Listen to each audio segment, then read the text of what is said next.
From WRAL News Headquarters in Raleigh, your number one source for local news. WRAL News, coverage you can count on. Tracking some showers and thunderstorms this morning in our northeastern counties. I'll walk you through the timeline for rain as we get through the morning.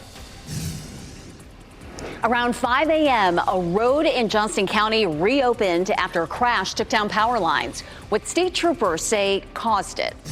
A 14-year-old charged with murder, and Durham's mayor says he's fed up with youth violence. You should not be out and about killing someone else the same age as you.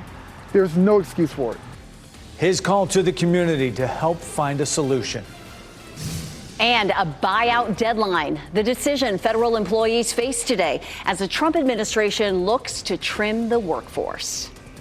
It is 6 o'clock. A good morning to you. We have what you need to know to get your Thursday morning started. I'm Renee Chu. And I'm Jeff Hogan. Thanks for making us part of your routine here. What you need to know is that there are some sprinkles in the area out there. It could be a little inconvenient for some folks. Elizabeth Gardner in the WRAL Severe Weather Center with a look at radar.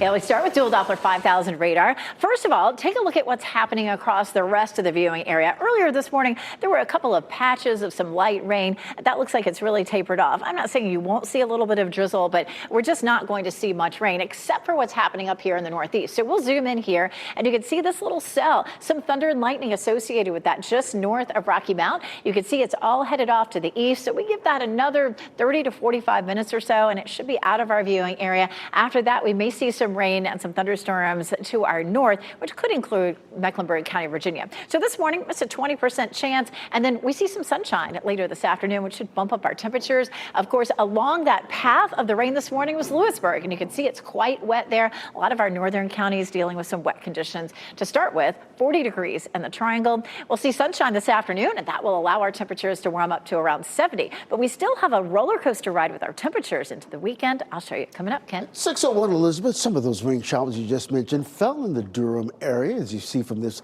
live camera, the sprinkles of raindrops still on the camera there, but traffic flowing nicely in both directions. As we widen out the view, giving you a live look at a live traffic sensors. There's one crash to report this morning. It's not even a crash, really. We're being told that there's a vehicle fire right there on Wade Avenue in the eastbound lane near Canterbury. This is not far from Brooks Avenue. Raleigh police and Raleigh Fire are responding to that scene. So if you have to navigate that area, just be careful going through there. But elsewhere around the Triangle and surrounding communities, all the major routes are delay-free. You're getting ready to head out the door. Tune us in on the radio, 101.5 HD3.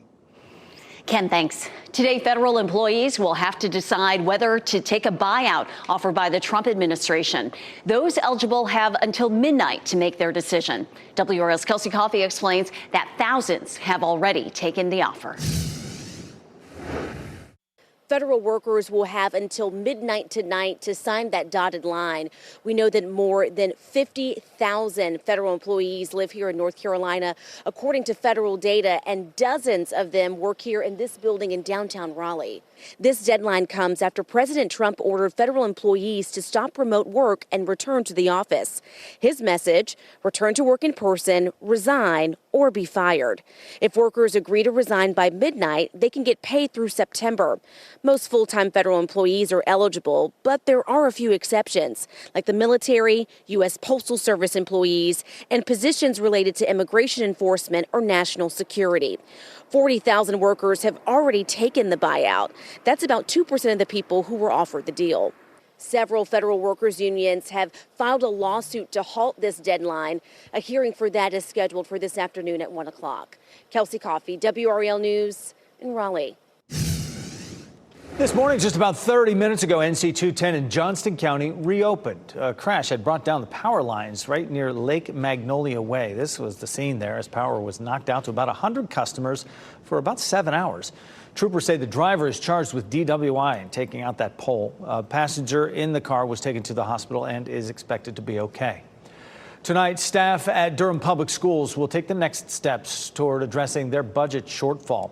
Durham Public Schools announced last month its budget is $7 million short. Since then, the staff has been able to find funding to close that gap by about 3/4 of the way, 75%. A large portion of that money comes left over from Mackenzie Scott funds. Durham Public Schools got an $18 million grant from the philanthropist in 2022. The school board will get an update on the budget during a work session that starts at 5:30 tonight. A 14-year-old in Durham is behind bars accused of killing a 15-year-old. He is also accused of firing shots at a state trooper in a separate incident. The teen is charged with murder in the shooting death of A.J. Clendenning on January 11th. He is facing 20 other charges in connection with a high-speed chase where shots were fired at a state trooper. Durham Mayor Leonardo Williams says he is fed up with stories like this involving young people. He says programs like the Bowl City Future Fund are working to steer them in the right direction. But he says real change starts at home. There is no other way. We have to do it as a community. We have to make sure we're responding with policy. We have to make sure we're parenting. We have to make sure that our justice system is working. If not, we're going to continue the same thing over and over and over. We have reached out to Durham police to learn more information about that 14-year-old. He is being held in secure custody. Today, the State Board of Education will discuss its legislative priorities for the upcoming session. State Superintendent Mo Green will deliver a report to the board beginning at 10 a.m. Yesterday, the board examined crime and discipline data from schools across the state. Today, education leaders will go on the record voting for what they believe are the biggest needs for North Carolina schools.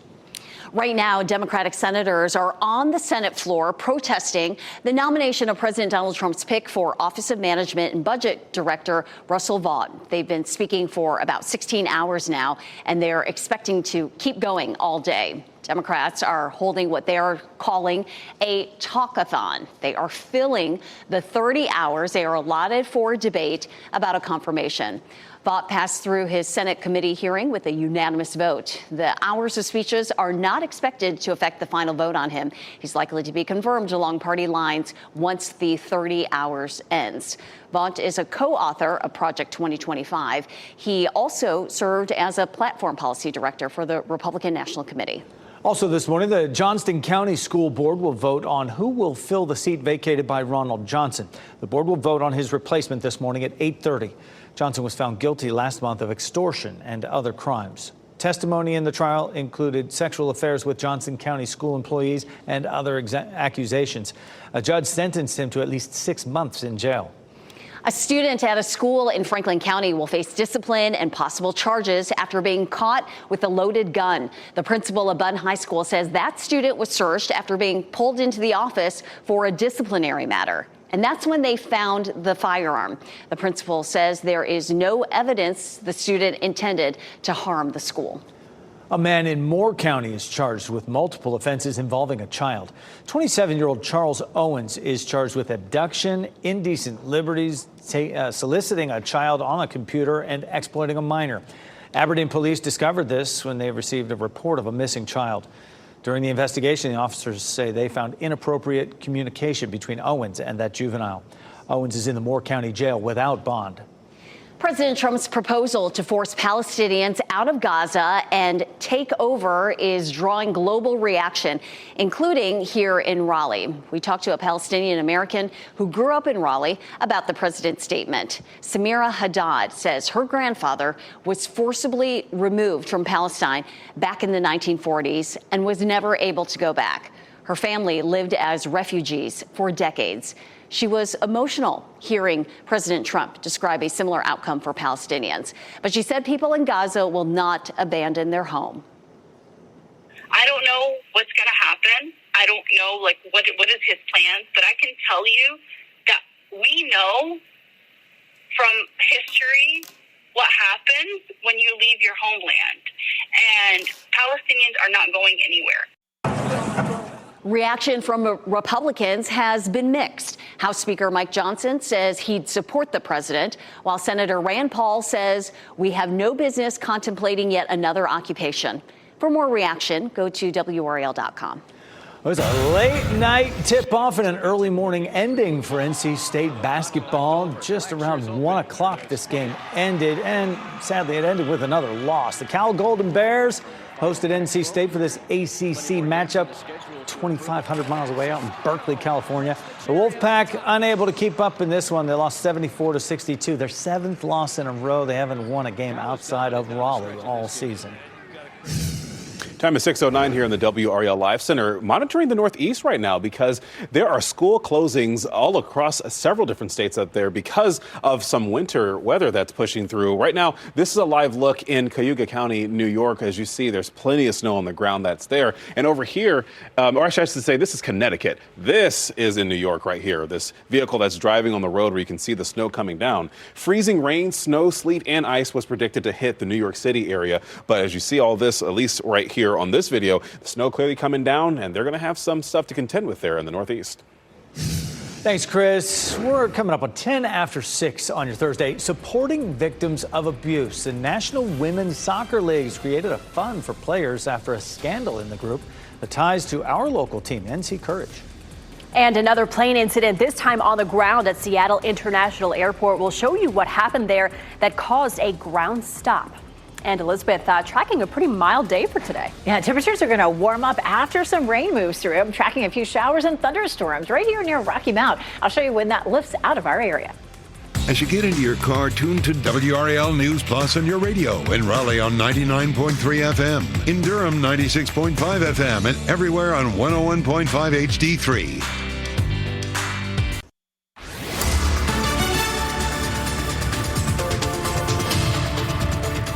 6:13, tracking some showers just in our northeastern counties, even a little bit of thunder and lightning as this is now moving really out of over here toward Rocky Mount, moving on over into Edgecombe County, out of Nash County. Seeing a little bit of rain starting to push into Halifax County as well. But once this moves out, we are done with it. There could be an isolated shower, a little sprinkle in the triangle area, but we're really looking at dry conditions for the most part for the morning commute. We begin to dry out even further as we get into the afternoon. We're going to see a little bit of sunshine. In Durham this morning, though, a shower had run through earlier, and so it is a little bit on the damp side. We do have the top of the tower lit in green for some lingering showers in our northeastern counties. You may be able to take your exercise outside though this afternoon. Talking about warmer temperatures, Ken. All right, Elizabeth, happening now in the WRAL Traffic Center. You mentioned those overnight showers. Some actually fell in the Durham area. This is I-85 and Avondale Drive. You can see a little bit of sheen on the roadway there, but traffic flowing nicely in both directions there on I-85. And elsewhere in Durham, all the other major routes, 885, 15501, all free and clear. As we're giving you a big picture of our live traffic map this morning, we do have a vehicle fire right there on Wade Avenue at Canterbury, not far from Brooks Avenue. We do have a live picture of that scene to show you right now, courtesy of photographer Michael Joyner. You can see exactly what we're talking about. This is a situation that happened on Wade Avenue. It's causing some bit of a delay in that area, but not much traffic to report this morning. But Renee, in just a few minutes, I'll keep an eye on that and let you know if it's going to continue to affect any morning commutes. We appreciate the update, Ken. Thank you. The National Women's Soccer League will create a $5 million fund for players involved in an abuse scandal, and it includes players in North Carolina. This comes after allegations of emotional and sexual misconduct in 2021. Former Courage coach Paul Riley was one of 5 coaches in the league being investigated. And former Courage players Sinead Farrelly and Mana Shim accused him of sexual harassment and coercion. Riley denied the allegations, but was still fired. A strain of bird flu that previously has only been seen in birds and people is now being detected in cattle. The Nevada Department of Agriculture says 6 dairy herds have tested positive for the strain. Experts are questioning how those cows are being exposed and whether the outbreak can be contained. Since last March, more than 950 herds across the country have been infected with bird flu. 2 major airliners were involved in a collision on the ground in Seattle. WRAL's Michelle McConaughey has video of this. Michelle, this is incredible. Yeah, it really is, Renee. The taxiing Japan Airlines plane struck the tail of a parked Delta Airlines plane while on the ground at Washington Seattle Tacoma International Airport. This happened yesterday morning. Fortunately, nobody was hurt, but a ground stop was issued temporarily for arriving flights. You'll see in this video here the Japan Airlines flight, which was arriving from Japan. The Delta flight was heading to Mexico. Here it is. You see the wing struck the tail of that Delta flight. All passengers were safely returned to the airport and rebooked. Japan Airlines released a statement apologizing for the inconvenience, and the FAA and the National Transportation Safety Board will be investigating this.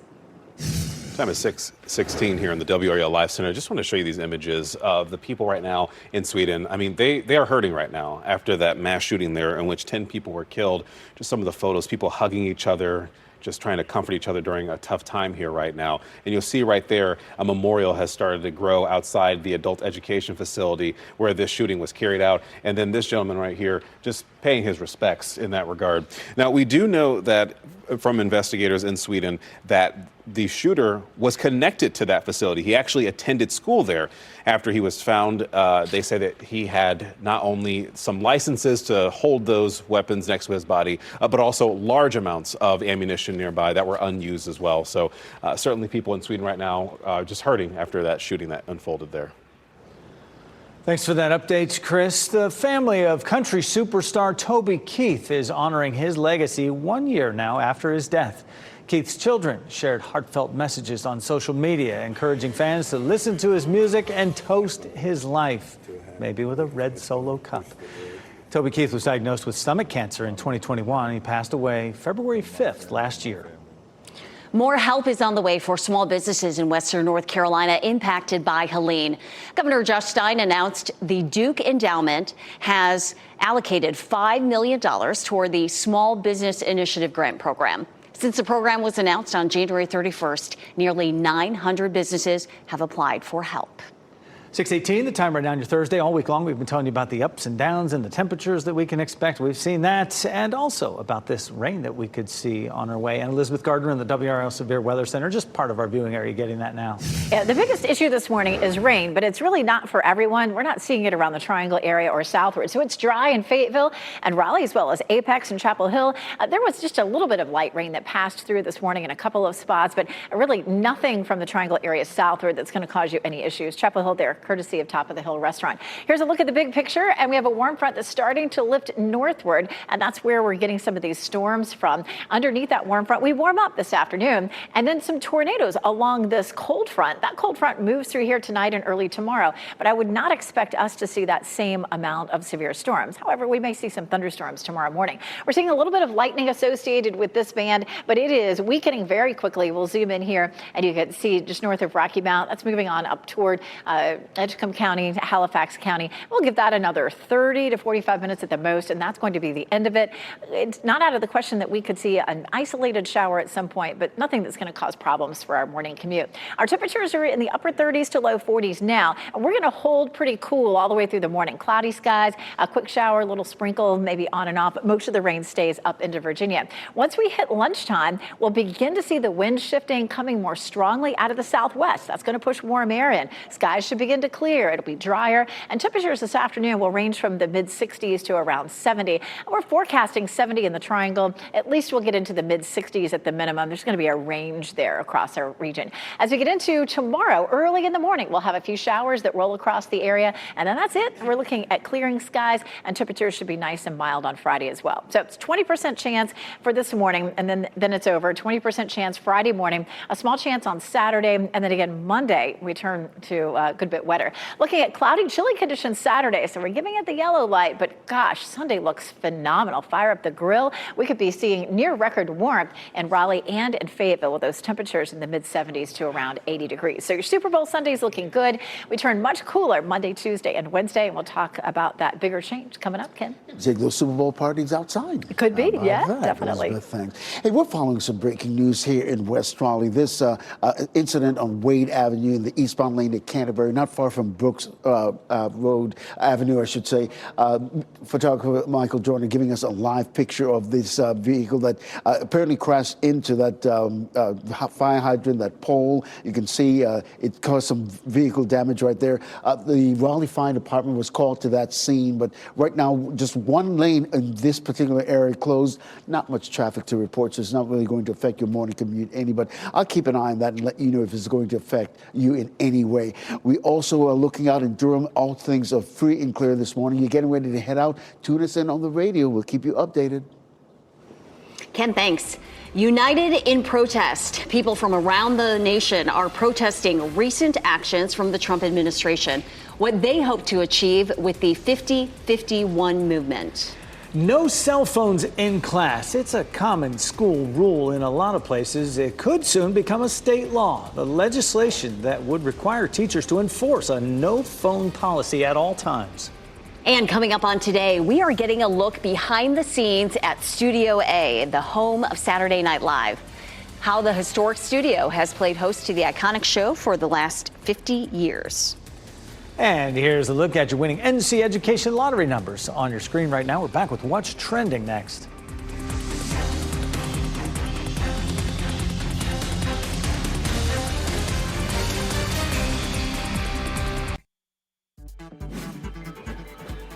This What's Trending report, sponsored by Rug & Home.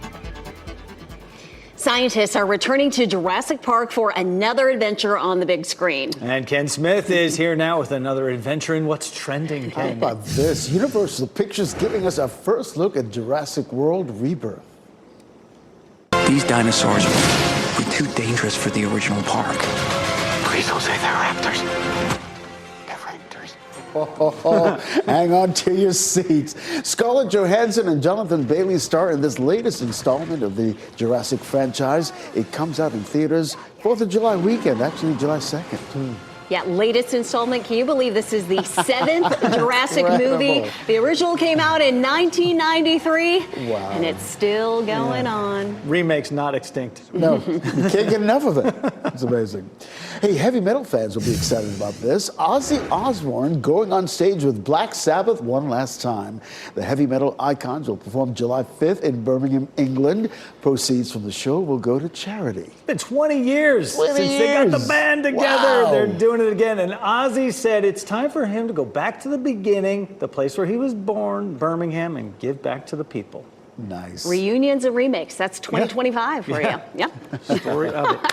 Ken, thanks. The NFL is going to host a game in Australia. The Los Angeles Rams will be the designated home team for a game in Australia in 2026. The game will be played at the iconic Melbourne Cricket Ground.